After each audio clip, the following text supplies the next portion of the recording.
So we're talking, this is Lead 213 for those of you working through your master guide. And one of the things that any book worth its salt on organization, on structure, we always talk about we need to begin with why. There was a great TED Talk several years ago, and it became a book, Begin with Why. If we are thinking about what we do, we have to begin with why we do what we do. So I want you right now, just for a moment, to take a moment and think about, why do I do? If you're a counselor in your club, why do I do what I do in my club? If you're the cook, if you're the director, the deputy director, if you're an instructor, just write down one sentence. What is your why? Why are you doing what you're doing in your club? I'm going to give you about 60 seconds, and you're going to share that. Don't put your name on it, but we're going to pass those around. I'm going to have somebody read yours, okay? So just take a moment and say, why do I do what I do? Just take a brief moment. Pastor Ron, why do you do that every 5 years? What were you thinking? It's probably what your wife asked about this time, too. Oh. All right, so if you've finished, if you've got your why written down, you just hold up your hand with your piece of paper, raise it up, and I just want you to stand up real quickly, find somebody you don't know necessarily, if you can, find somebody you don't know, and trade paper with them real quick. Just make it happen real fast so we can move on. I want to hear some of your whys. So just make a quick exchange so you're not holding your piece of paper, all right? I want you to be holding someone else's why, and I want you to look at it. Make sure that you understand the writing that you are now holding, and make sure you can translate that. If you can't read their writing, make up something really good, okay? Just make it really good. So, all right, let's see here. Everybody got their exchange made? And I know a few of you are still meeting with Imogene. That's fine. So someone in the back over here, raise your hand and just stand up and read nice and loud somebody else's why. Megan, read someone else's why. There you go. Now we all know whose why. Oh, louder, Megan. Come on, your outside voice. Okay, all right. That's a mom's heart. You know what? You know why I joined Pathfinders? Because I'd been out for quite a few years, but I had a kid. He turned 10. I went, it's time to get back into Pathfinders. And that's what got me back in. Somebody over here, somebody raise your hand. Who wants to read the why? Yep, right there. I was pointing at you first. So. Make a difference in young people's lives, okay? We're thinking about the why. Why do we do? Anybody back over on this side? You want to read? Somebody got one that's really awesome? Yeah. That's right. Well, I'm not a mom, just for the record, so I agree with you. Ooh, okay. Good one. Passionate about kids, want them to know Jesus loves them, and so do I. So important. All right. So there's lots of good ones. Let's say one more. A really good one. Somebody on this side. Yep, back here. Read loud. Ooh, somebody's been memorizing the conference mission statement for Club Ministries. Well done. So we're going to walk through together. We're going to talk about what is our vision for Club Ministries. And when I say Club Ministries, it's because I can't say Pathfinders and Adventurers fast 3 times. And so, simple minds, it's Club Ministries. It's what we do. Everything related to clubs in Upper Columbia Conference, Adventurers, Pathfinders. Someday if we have a Master Guide Club startup, it's a thing. Not out here in the West so much, but a little bit down in California. But all those are club ministries. So we're going to start with our why. We did the activity. Good job. Okay, so here is, and I didn't write this. So about two to 3 years ago, when Pastor Jeff first came, he met with our conference coordinators and said, why are we here? What are we doing? What's our mission? And so this is what the coordinator team has said. Our mission for Club Ministries and Upper Columbia Conference is very simply the salvation of his kids. Boom, there it is. Anybody get behind that? Yeah, all right, I can get behind that. That's what I'm excited about. So this is our mission. It's pretty straightforward. And they kept going. We're skipping that. That was left over from Adventures. I forgot to take it out. So then they said, all right, so what's our vision? And we were expanding on the mission a little bit. What's our vision? This is Upper Columbia Conference, to see all kids in heaven by teaching practical skills as tools for successful living in Christ. What were we hearing this morning from Pastor Pedro? We're starting to get the nuts and bolts of understanding, who am I? All right? Identity, man, kids are, that's the whole deal, right? We're trying to figure out who am I, what am I about, and what do people think of me, and how do I look to my friends? But we're saying we want to see all kids in heaven. How many? Okay, so in Upper Columbia Conference, according to our vision statement, if we have 1,000 kids in Upper Columbia Conference and 500 of them are in Pathfinders, are we satisfied? Some of you are like, well, I don't know, maybe. The answer is no. Because if there's 1,000 kids attending our churches in Upper Columbia Conference, that means there's another 5,000 who have no connection with us, and that's our mission field, right? So that means we've got a pond of 6,000 to draw from. I'm making up these numbers. And so 500, we're not going to be satisfied. We're going to keep pushing. We're going to say, what can we do? What can we do to reach more? How can we bring one more? That's why the whole theme of the weekend, what do? Everything we do in club ministries, we do for the sake of one, right? But it's one and one and one and one. And that becomes a great multitude, Lord willing, right? So we celebrate wins, and we'll talk about that a little bit later. But this is our vision, to see all kids in heaven by teaching practical skills. Why practical skills? How does that fit into our mission? Anybody? We teach an honor like camp cookery or baking or the bicycle honor. How does that fit into our mission and vision? Somebody pipe up. Yep. Prepares them for life? Yeah, especially baking. I think every club should do baking this year because we have a dearth of bakers. We need to improve that. No, it's important. But you know what else it does? And here's what I get excited about. When we look at all the program elements that make up a Pathfinder or Adventure Club meeting, and I was talking with the adventurers about this last night, the things that I get excited about is that when we do activities, when we do things like baking or all these things, we move from us sitting up here disseminating information to us being beside them and saying, hey, come over here, let me show you how to do this. And we stir together, we say, okay, now you do it. And then we celebrate when the loaf comes out of the oven and it doesn't look like this, all right? All right? But what we're doing is it's putting us beside our kids. We're now in a different relationship with them. Right? It's building bridges of relationship. That's what all the activities are about. The activities are setting us up to build bridges to connect with these kids relationally. Every single one. When we plan a Pathfinder fair or a camporee, all of these big events, we want them to be fun. We want them to be exciting. But you may have noticed we've kind of changed the scheduling a little bit. Why? Because we want to give you time to connect with your kids. Right? We don't want them just sitting and having us, blast stuff at them all the time. We want you going and doing and being with them because that builds relationship. And our commitment remains that when we plan big events, fair, camporee, those are our two big ones, and we do a lot of teen events as well, but the two big ones, fair, camporee, when we plan those, we will always, always, always give your kids an opportunity to make a decision about where they stand with Jesus. Right? We're always going to do that. That's how we partner with you. You're planting seeds. You're building relationships. But you bring them all together. They rub shoulders with other kids, and we put them in an environment where making a decision is normal, and we just remove every obstacle we can to allow them an easy path to saying yes to Jesus for eternity. That's how our vision plays out, and that's what it looks like here. Do you all remember the number? How many kids made decisions just for baptism at Camporee this year?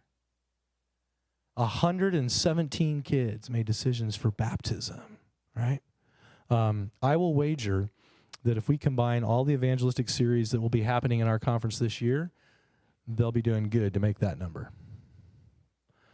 So, we have our mission, we have our vision here in Upper Columbia, but we need to talk about, well, how do we do that?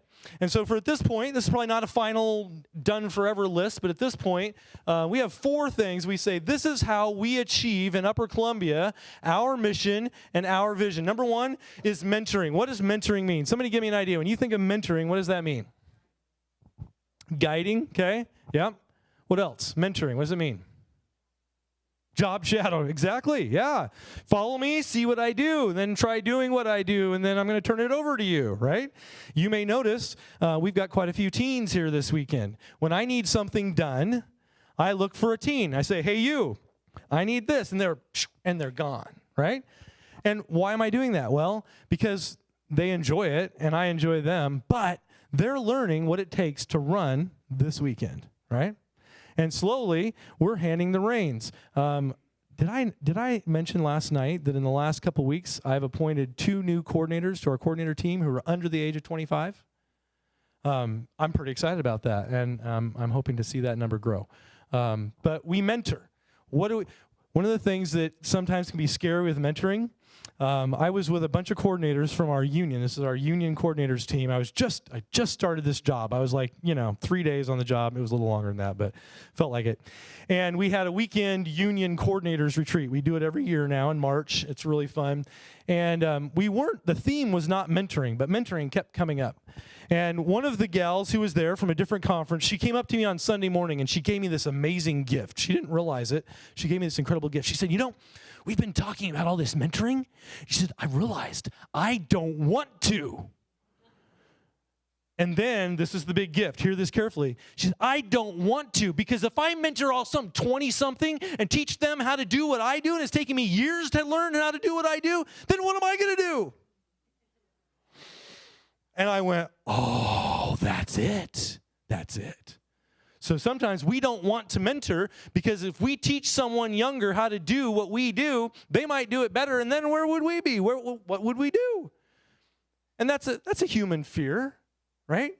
But we have to trust that God is big enough, and the work is big enough, and the needs are big enough. There's plenty to do, all right? There is no risk. I had a realization last January. I was at pastors' meetings at the conference office. In January, all the pastors come to the conference office for 3 days. And our union president was making a presentation, and he was talking about the importance for us in the Northwest of reaching our young adults and engaging them in the ministry of the church. And our intern in the youth department last year was Larissa Bitten. Remember Larissa? And I was sitting in the back, and I'm listening to Elder Friedman talk, and all of a sudden, it was like the Holy Spirit went, boom! And something got very crystal clear for me about my job as club ministries director.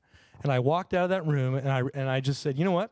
My job, for however long God has me here, is to make sure that I build a solid program, that I put everything in writing, everything is codified, so that in 5 years, I can hand the keys to club ministries to Larissa Bitten, and she will be able to run it. Now, Larissa's a chaplain at an Adventist school over in Washington Conference right now and doing a great job.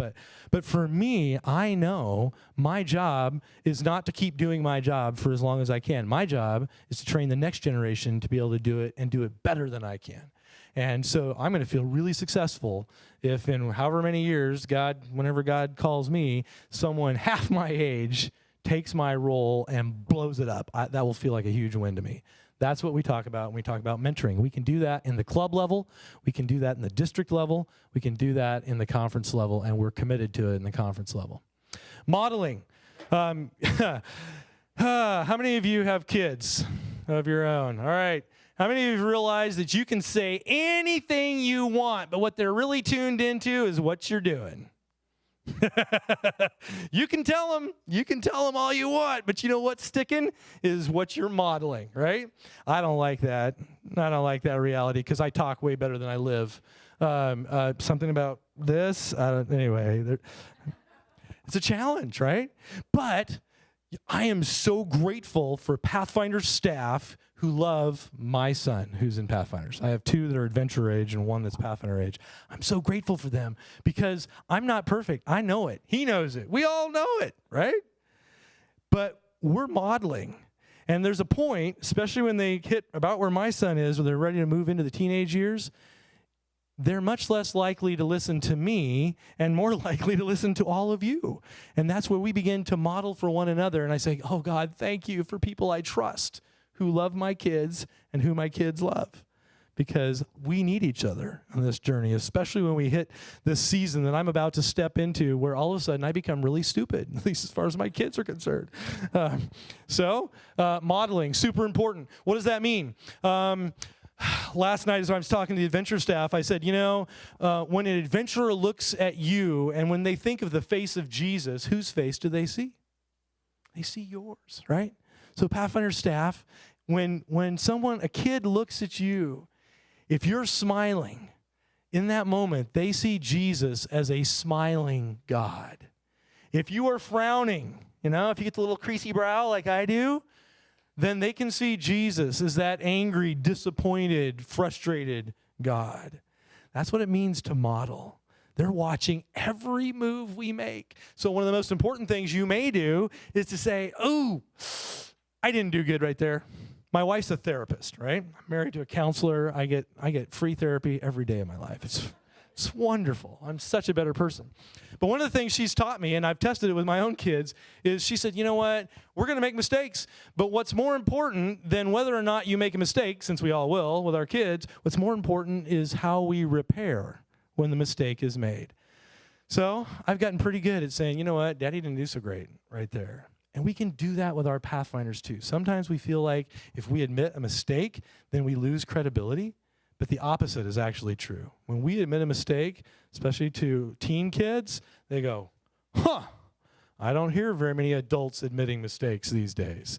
That's something new and different. So modeling, super important. Equipping. What do we mean when we say equipping? What do you think of? When you think of equipping, how do we do that in Pathfinders? I'm looking for answers. We give them tools. Okay, what kind of tools? What are you thinking? Problem-solving skills, what? How to deal with life. Yeah. Yep. Okay. What else? I saw another hand over here, equipping. Other ideas? Teach them skills. Okay? Yeah. Hard work. We don't teach hard work to kids a lot of times anymore. It's hard, especially if you live in town.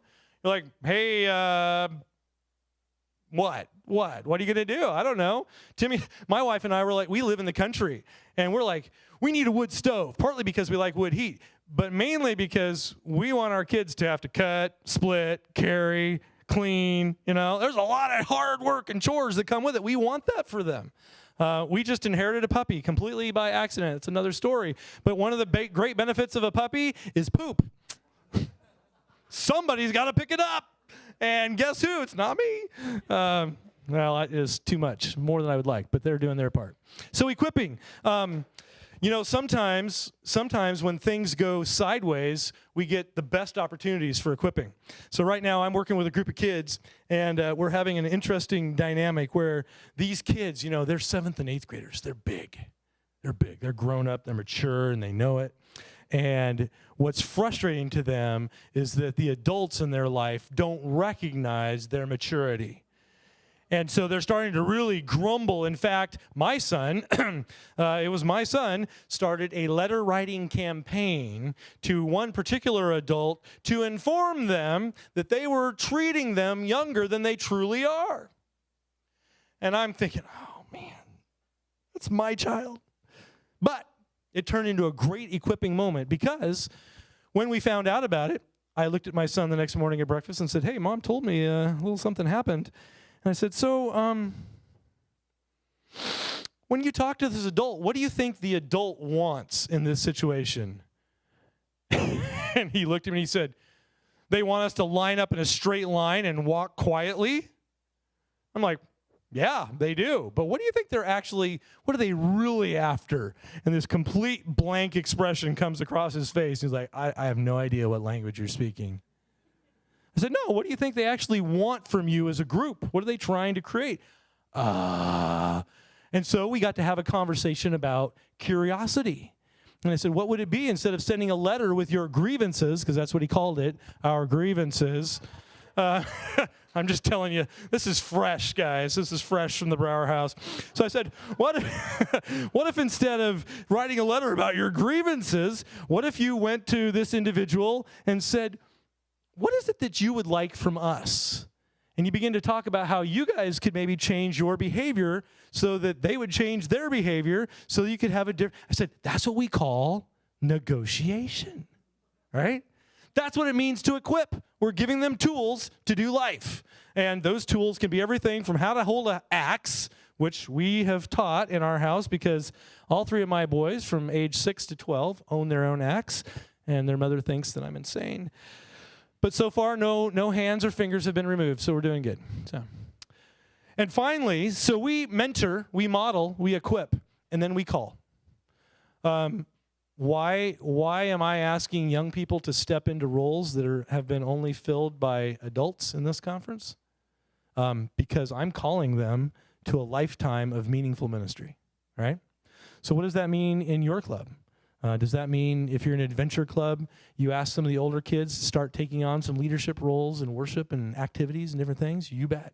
What does that mean in your Pathfinder club? Does that mean you start turning the reins over to teens and TLTs in super meaningful ways so that you all of a sudden find yourself sitting back going, wow, this club runs really well without me? Come on. That's the ultimate sign of success for a leader, right? But we're calling them. And by the way, in this conference, we have created what we call the Coordinator Intern Program.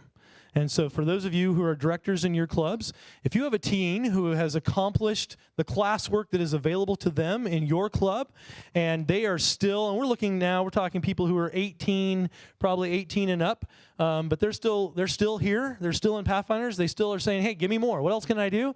Then we have a Coordinator Intern Program where they can actually go through a process of filling out an application and doing an interview with our coordinator intern placement committee, and then being assigned to a coordinator, area coordinator, adventure coordinator, or event coordinator for a year. And they will be working, shadowing, following, and helping that coordinator for a year. The coordinator has specific tasks that we assign them in that relationship. The intern has specific tasks, and at the end of the year, they go through an evaluation process, and the committee will make a recommendation. If it went really poorly, we'll say, oh, no more of that, we're done. Or if it went really good, we might say, you know what, we think you're ready for an executive role in a local club, and we're going to help find you a place where you can spend the next year as a deputy director in your club. Right? Or we might say we'd like to see you do another internship year, or fourth option, we actually see potential in you right now to join our coordinator as a full-fledged voiced and voting member of the coordinator team. So far, not one club has taken us up on our coordinator intern program option, and we'd love to hear from you. If you think you've got somebody that fits that role, we'd love to get names from you on that. That's part of what we think when we think of calling. We're constantly looking and saying, who can we call to step up and lead in different ways? And I'm looking at teens around this room. Some of the best articles about Pathfinders in the Gleaner in the last 2 years have been written by Megan right here. And she set the bar so high that now I'm trying to catch up. But we've got lots of potential, and we need to be looking for that and tapping it and calling them to lead in meaningful ways. So what's our vision here in Upper Columbia Conference? Where are we dreaming of going? And I'm watching my clock. Upper Columbia Conference Pathfinders has never broken 1,000 members. Did you know that? I've looked back through the numbers, did the research. Of course, a lot of our numbers went up in flames some years ago when the conference office burned. We lost a lot of our records. So we can go back about 9 or 10 years, I think, at this point. But on an Oshkosh year, some years back, we made 900 and some. Pathfinder ministry has been in steady numeric decline every year since then. For 7 straight years, we have shrunk. We're hoping this year, we're still waiting for some of you to turn in your club applications so we know how many Pathfinders you have. But we're hoping that for the first time this year, we will actually post a positive growth number in Upper Columbia Conference for the first time in 8 years. We don't know for sure. We're going to be close. We've added quite a few clubs, but our clubs are smaller. So these days, we have to have a lot more clubs to make up for what used to be a giant Torchbearers and a giant Wailupu and a few others that used to be really huge. But we've got several clubs that are seeing some of the bigger numbers than they've seen for a while. So our goal is we would like to see Pathfinders break 1,000 in the next few years. That's our goal. Last night I told the adventurers, well, for adventurers, we'd like to see you break 500. And one of the coordinators, she's like, we're already there. I'm like, no, you're not. And they started adding up the numbers. They're at 462, and they had 2 or 3 clubs that they didn't know the exact count on. So I said, all right, 750. So just want to keep them pushing. We want to keep growing. So our vision, break 1,000. We are looking, I am particularly, are looking at ways that we can restructure our program at the conference level to provide more intentional focus and support to our clubs to help them grow. I was recently, 3 or 4 weeks ago, my wife and I spoke for Potomac Conference Camporee. and they had 1,200 Pathfinders there for Camporee. And Sabbath, I got to spend about 3 hours with their club ministries director, my counterpart, Sherilyn, and their head coordinator, Jeff, and then another executive coordinator, and I was just peppering them with questions. What about this? And how do you do this? And why do you do that? And how much you spend on that? And they were gracious and gave me lots of information. And one of the things they said that really caught my attention as we're thinking about our conference and how we can structure for growth, they said, 15 years ago, we were at about 500 or 600 Pathfinders in Potomac Conference. And then our growth went like this. And I said, what happened? What'd you do? And they said, we had a director who came in. We had 4 area coordinators for the whole conference at the time. We had a director who came in. He said, we're going to add 14 more area coordinators, not event coordinators, area coordinators. And we're going to do it so that every area coordinator, instead of having a district, every area coordinator is going to have 4 churches that they're responsible for. We're going to assign them. They'll have 2 churches with Pathfinder clubs and 2 churches that should have Pathfinder clubs. And that's when they started to grow, and they doubled in size over the next few years. So we are looking at models like that and saying, what can we do to structure so that we're doing a good job of giving great support to every club? Right now, we're in danger of becoming victims of our own success. We started the idea of planting outreach clubs, and we thought, we might get 1 or 2. I think we're at 6 or 7. And what we're finding with our outreach clubs, which is really exciting, and really scary all at the same time, is that a lot of our outreach club staff have never been in Pathfinders. They don't have any idea what we're doing. And so we're going, because we don't have the framework in place to support them and help make sure they succeed. And the truth is that if we plant a club in a church that hasn't had a club and it goes really badly, we're not going to get a club in there for another 5 to 10 years. So we need to win. So we're working hard to create that framework right now, and you're going to be seeing some results of that work over the next 6 months.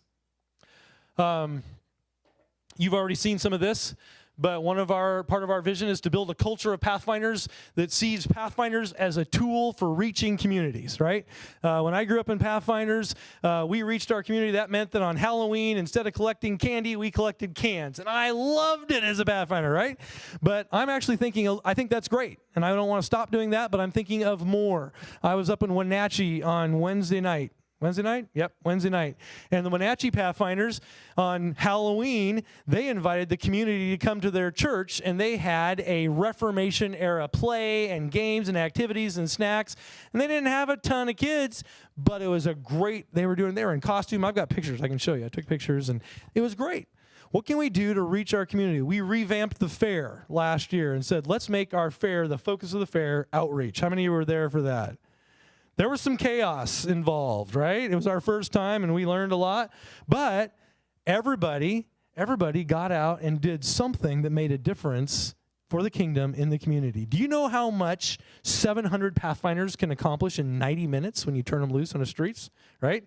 So now I have the luxury of going to the pastors in our conference. And by the way, not all of our pastors think that Pathfinders is the best thing. We have a growing number of pastors who are really supportive, but not all do. Some don't even know what it is because they didn't grow up with Pathfinders. But now I have the luxury of standing in front of Pathfinder or in front of our pastors and saying, look, if you want to see your church connect to your community in a meaningful way, we can generate hundreds of leads for you to follow up on in one day.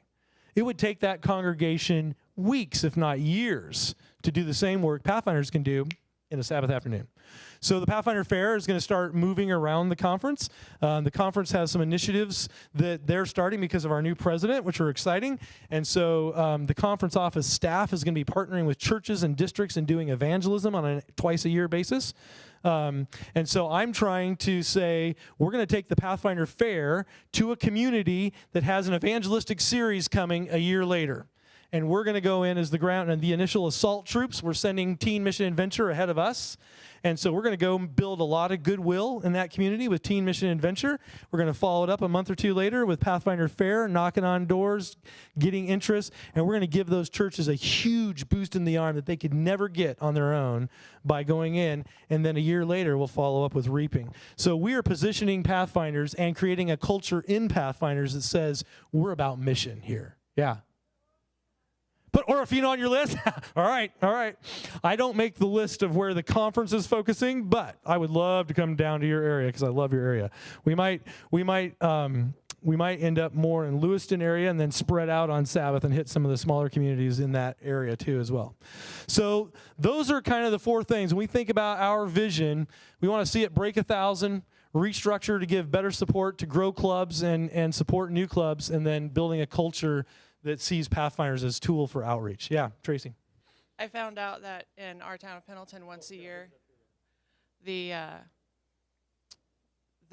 lot of different groups, they put on a thing for the homeless once a year so they can get a haircut, they can get their animals taken care of, they can get shots. There's a lot of services they can get this one day, and we found out about it, so I took my Pathfinders down. It was a whole day Saturday, and that's how we spent our Sabbath, and we volunteered down at that.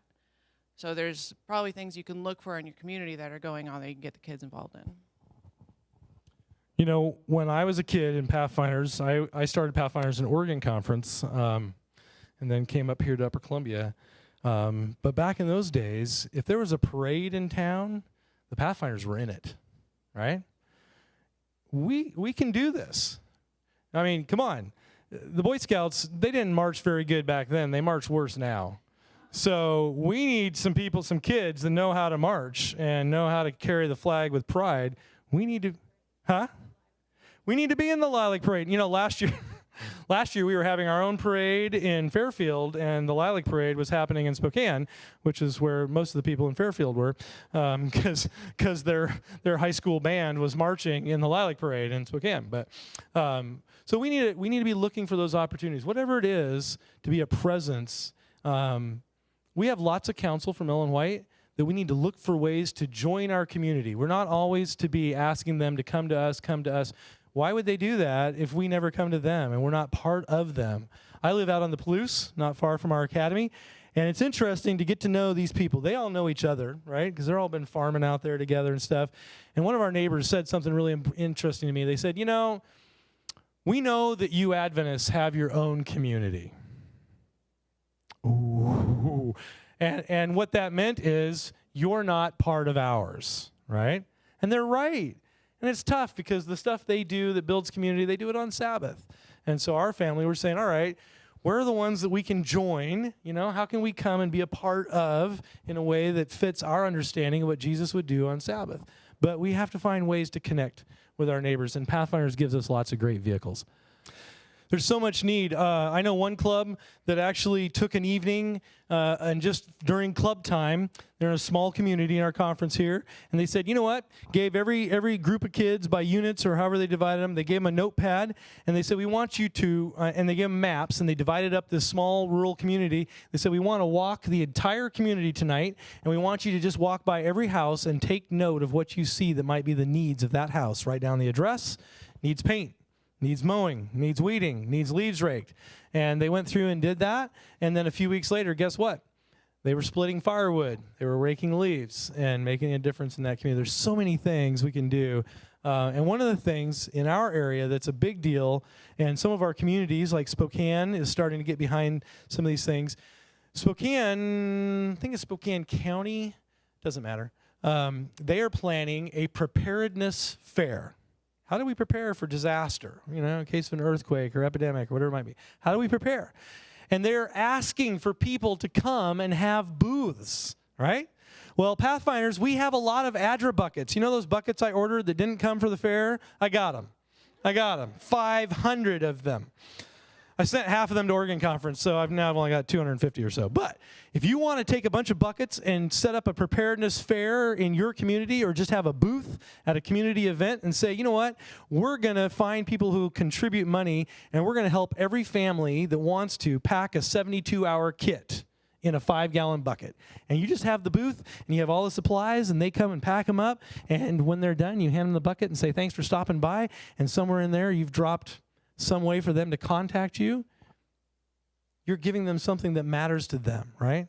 And that's really important to me. Too often we go into a community and we give them what we think they need. Yeah, we need to go give them what they need or what they think they need. We know what they need. We know they need Jesus like we do, right? But we have to serve them in the ways that they feel like they want to be served rather than imposing on them our idea of how they need to be served. So how many of you have seen the little red brochures that were in your packets? Yeah? So we have them now in Spanish and English, okay? So what if next year at Halloween, what if you ordered 500 for your congregation and you invited every family in your church that lives in an area where the kids trick-or-treat to hand out candy and a Pathfinder adventurer brochure? I don't know. Just anyway, what if you go door to door on a Sabbath afternoon and say, hey, we're looking for kids, or go to the park where kids are, school events, and say, hey, got this great thing for kids. There's lots of stuff we can do. And that way we're reaching more kids. We're sharing what we have. We've got something really great, right? We've got a good program. We've got good ideas. We know how to have fun. And we have a process that we know leads kids to make decisions to follow Christ. So what we need is to ask Jesus, how do we get more kids in there so that we're making maximum impact for the kingdom in our part of the territory, right? So that's our vision. That's our mission. And that's how we're going about doing what we're doing as Pathfinders and Venturers here in Upper Columbia Conference. Any other questions? I'm going to let you go so you have time to stretch before your next one.